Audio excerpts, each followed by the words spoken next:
Hello, good morning. Durga Pal ma'am की class में आप सबका स्वागत है। Good morning class, welcome back to Durga Pal ma'am's class.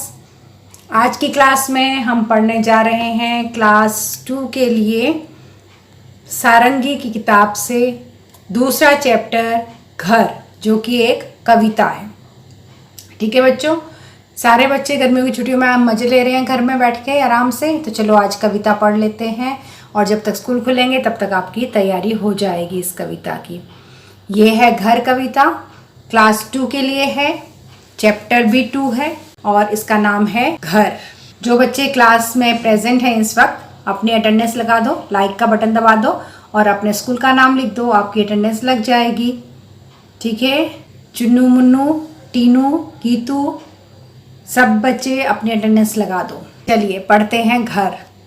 पापा क्यों अच्छा लगता है अपना प्यारा घर। इस कविता में एक छोटा सा बच्चा है जो अपने पापा से, ये है बच्चा, देखो ये बच्चा अपने पापा से पूछ रहा है कि पापा हमें अपना घर क्यों अच्छा लगता है, क्या कारण है कि हम कहीं भी दुनिया में चले जाएं बस हमें अपना घर बहुत अच्छा लगता है। तो ये प्रश्न पूछ रहा है अपने पापा से और उसी पे पूरी कविता बनाई गई है। पापा क्यों अच्छा लगता है अपना प्यारा प्यारा घर, घूम घाम ले खेल खाल ले नहीं भूलता लेकिन घर।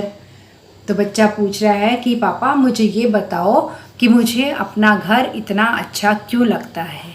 मेरा घर बहुत ही प्यारा है और ये मुझे अच्छा क्यों लगता है। घूम घाम ले खेल खाल ले, मैं कहीं पर भी घूमने चला जाऊँ, मैं कुछ भी खेल लूँ, खेलते वक्त भी मुझे याद आता है और घूमने में भी मुझे अपना ही घर याद आता है। मैं तो अपना घर कभी भी नहीं भूल सकता हूँ। अगली पंक्तियों में बच्चा कहता है, नहीं आपको लगता है पापा, नहीं आपको लगता पापा है माँ की गोदी सा घर।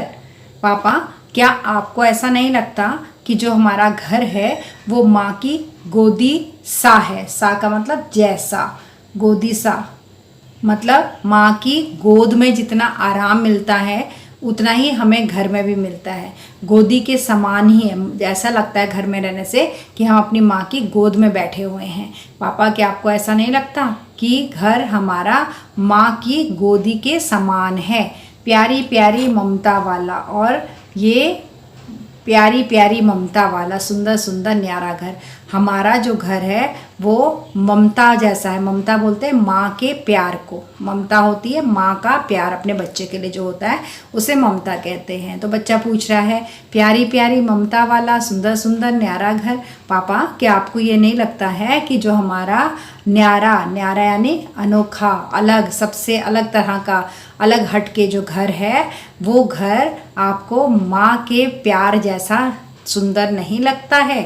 क्योंकि इस बच्चे को अपना घर बहुत ही प्यारा लग रहा है तो वो सोचता है कि मुझे अपना घर इतना प्यारा क्यों लगता है। मैं कहीं घूमने जाता हूँ मुझे घर की याद आती है, मैं खेलने जाता हूँ तब भी मुझे घर की याद आती है। तो छोटा सा बच्चा है, उसे समझ में नहीं आ रहा, आपके जितना है ना प्यारा सा छोटा सा बच्चा, तो अपने पापा से पूछता है कि पापा आपको भी इतना ही अच्छा लगता है क्या घर।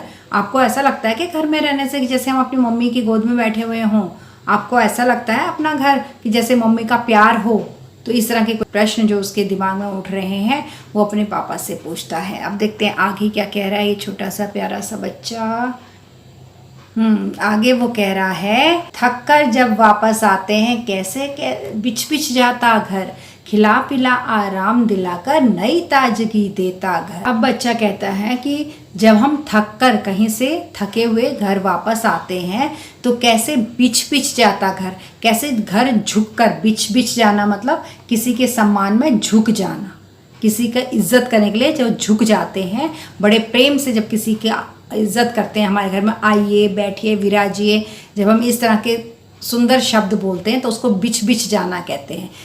तो यहाँ पर बच्चा कह रहा है कि जब हम थक हार कर अपने घर वापस आते हैं तो हमारा घर कैसे हमारा स्वागत करता है, कैसे हमारे लिए झुक जाता है, कैसे हमें स्नेह देता है, प्यार देता है, प्रेम देता है, खिला पिला आराम दिलाकर नई ताजगी देता घर। और यही घर है कि जब हम बाहर से थक कर आते हैं तो हमें खाना खिला पिला करके आराम मिलता है। हमें सबसे ज़्यादा आराम अपने घर के अंदर ही मिलता है और वो आराम करके हमें क्या होता है, नई ताजगी मिल जाती है, हमारा शरीर एकदम से ताज़ा हो जाता है। हमें ऐसा लगता है कि कोई थकान है ही नहीं हमारे शरीर में, हम कहीं दूर से चल के नहीं आए हैं बल्कि आराम से घर पर ही हैं। अपने घर में थोड़ा सा भी आराम कर लेने से हमें ऐसा महसूस होता है कि शरीर में एकदम से ताकत आ गई है। तो बच्चा वही कह रहा है कि जब हम थक कर वापस आते हैं तो हमारा घर बड़े प्यार से हमारा स्वागत करता है, और इसी घर में हम खा पी करके आराम करते हैं तो शरीर में एकदम ताजगी आ जाती है, ताकत आ जाती है, हिम्मत आ जाती है, बल आ जाता है, शक्ति आ जाती है फिर से नया काम करने की। तो ये था घर कविता, जो एक बच्चे के मन में अपने घर को लेके प्रश्न उठ रहे हैं। ऐसा ही बेटा आप लोगों ने भी महसूस किया होगा अपने घर के बारे में, आप लोगों को भी अपना घर बहुत अच्छा लगता होगा। आजकल गर्मी की छुट्टी पड़ रही है तो आप लोग अपने घर में सोते होगे अपने बिस्तर पर जब, तो और मम्मी जैसा खाना बना के देती हैं बढ़िया सा, वो खाना खा करके कितना आराम मिलता है ना। अगर आप किसी के घर चले जाएं 1 घंटा 2 घंटा वहाँ रुकेंगे, लेकिन उसके बाद आपको अपने घर की याद आएगी कि मुझे घर जाना है ना। तो ये घर जो होता है वो मम्मा और पापा के बाद सबसे प्यारी जगह होती है रहने के लिए। सबको अपना घर बहुत पसंद होता है। तो यहाँ पर जिस व्यक्ति ने इस कविता को लिखा है, जो इस कविता के कवि हैं, उनका नाम है दिविक रमेश। वो हैं दिविक रमेश। इन्होंने इस कविता को लिखा है घर, जो छोटे बच्चों के लिए लिखी है, आप लोगों के लिए। तो ये थी कविता। अब हम देखते हैं इसके प्रश्न उत्तर। यहाँ पर हैं आपकी क्लास के क्लास 2 हिंदी चैप्टर 2 घर के क्वेश्चन आंसर, घर के प्रश्न उत्तर। पहला प्रश्न है बातचीत के लिए। आप अपने बुक खोल कर रखिए, सारंगी खोल के रखिए, उसका चैप्टर 2 और पीछे एक्सरसाइज खोल लीजिए तो आपको ज़्यादा ये समझ में आ जाएगा। बातचीत के लिए पहला दे रखा है और ये क्वेश्चन है कि आपको अपने घर में सबसे अधिक क्या अच्छा लगता है और क्यों। मुझे मेरे घर में सबसे सुंदर अपना कमरा लगता है क्योंकि यह बहुत सुंदर और खिलौनों से भरा हुआ है। इसकी छत पर चांद तारे बने हुए हैं जो रात को चमकते हैं। देखो बेटा, कोई ज़रूरी नहीं है कि सबके कमरे ऐसे ही हों, ठीक है। जब मैं बहुत छोटी सी बच्ची थी मेरा कमरा तो ऐसा नहीं था, लेकिन फिर भी जिस कमरे में मैं सोती थी वो कमरा मुझे बहुत अच्छा लगता था। तो आप लिख सकते हैं कि मुझे मेरे घर में सबसे सुंदर मेरा कमरा लगता है क्योंकि मेरी ज़रूरत का सारा सामान उस कमरे में रखा हुआ है और मैं उस कमरे में सोकर आराम करता हूँ, मैं उस कमरे में पढ़ाई करता हूँ और जब भी मैं घर पर होता हूँ तो मैं उसी कमरे में रहता हूँ, इसलिए मुझे अपना घर अच्छा लगता है। अगला प्रश्न है आपको कब कब घर की याद आती है। ये तो हमारी कविता के अंदर लिखा हुआ है कि जब मैं घर से बाहर खेलने जाता हूँ, विद्यालय जाता हूँ या फिर बाहर घूमने के लिए जाता हूँ तो मुझे घर की याद आती है। इसके अलावा अगर आपको कोई और जगह पर भी घर की याद आती है तो आप वो भी लिख सकते हैं कि जब मैं अपने किसी रिश्तेदार के घर जाता हूँ तब भी मुझे अपने घर की याद आती है। अगला प्रश्न है घर को माँ की गोदी जैसा क्यों कहा है। जिस तरह से बच्चे को माँ की गोदी में बैठकर आराम और सुख मिलता है, ठीक वैसे ही हमें अपने घर में सुख और आराम मिलता है। घर को माँ की गोदी जैसा इसलिए कहा है क्योंकि हमें जितना आराम अपनी माँ की गोदी में मिलता है उतना ही अपने घर में भी मिलता है। जितना अच्छा हमें माँ की गोदी में बैठकर लगता है उतना ही अच्छा हमें अपने घर में रहकर भी लगता है, इसलिए घर को माँ की गोदी जैसा कहा है। अगला प्रश्न है कोई ऐसी घटना सुनाइए जब पूरे परिवार ने साथ में मिलकर घर का कोई काम किया हो। देखिए, बात उन दिनों की है जब मेरे छोटे चाचू की शादी थी। हमने घर में सफ़ेदी करवाई थी, पूरा घर गंदा हो गया था। मैं, दादी, दादाजी, माँ और पापा ने मिलकर पूरे घर की सफाई की थी। मैं छोटा छोटा सामान उठाकर दादी के हाथ में दे रही थी और दादी उसे जगह पर रख रही थी। पिताजी पानी फेंक रहे थे और मम्मी झाड़ू से पूरा घर धो रही थी।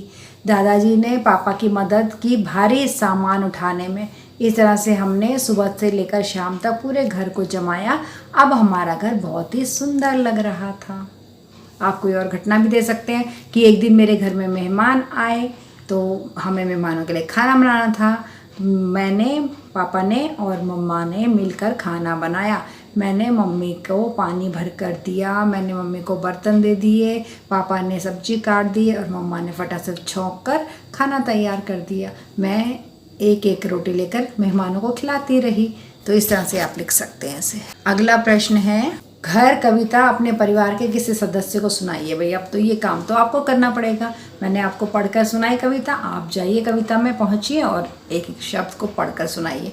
घर या परिवार पर उनसे कोई अन्य कविता या कहानी सुनाने के लिए कहिए। आप अपने मम्मी पापा या जो भी आपके घर में हैं उनसे कह सकते हैं कि मैं आपको ये कविता सुना रहा हूँ, आप मुझे कोई दूसरी कविता सुनाइए। तो आपके मम्मी पापा आपको फूल की, मंदिर की, घंटी की, खाने की कोई भी कविता जो उन्हें आती होगी वो सुना देंगे। ठीक है, ओके। तो मैं भी सुना दूँ आपको एक छोटी सी कविता जो मैंने अभी अभी आपके लिए बना दी है।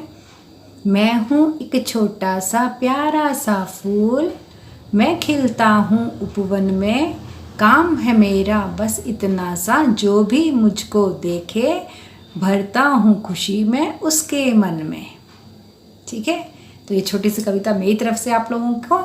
चलिए आगे चलते हैं।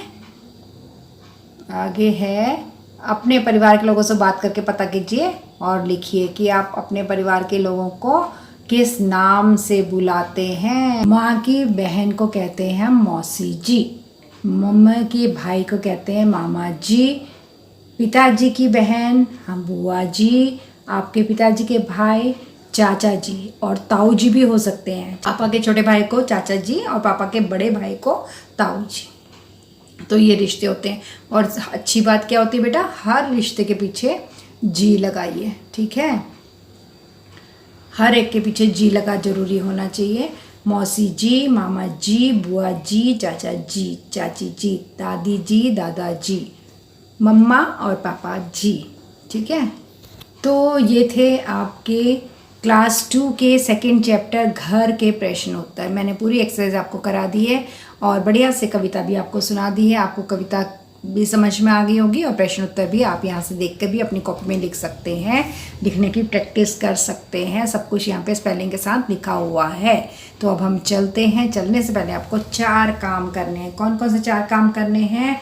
पहला काम करना है आपको वीडियो को लाइक करना है। दूसरा काम, अपने कोई भी 2 फ्रेंड, चाहे लड़का है लड़की है, आपकी क्लास के हैं, आपके पड़ोस के हैं, उनके साथ वीडियो को शेयर ज़रूर करना।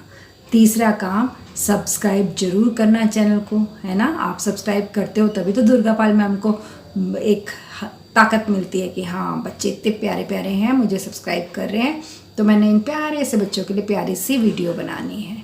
तो आप सब्सक्राइब जरूर करना और बेल आइकन को भी दबा देना। जिस बच्चे को नहीं आता, आजकल तो 2 के बच्चे बहुत स्मार्ट होते हैं और आप भी बहुत स्मार्ट है ना। अपनी स्मार्टनेस दिखाइए, सब्सक्राइब कर लीजिए, बेल आइकन को दबा दीजिए। और अगर तब भी नहीं आ रहा है तो मम्मा या पापा से करवा लीजिए। ठीक है, इतने प्यार से प्रेम से पढ़ना चाहते हैं, प्यारी प्यारी कविताएं, प्यारी प्यारी बातें मुझसे सीखना चाहते हैं तो सब्सक्राइब जरूर कर लें। ठीक है, तो अब हम चलते हैं, अगली वीडियो में फिर से मिलेंगे। तब तक के लिए tata, bye bye and love you all. Thanks for attending Durga Pal Ma'am's class. Please like, share, subscribe and don't forget to leave a lovely comment. Thank you.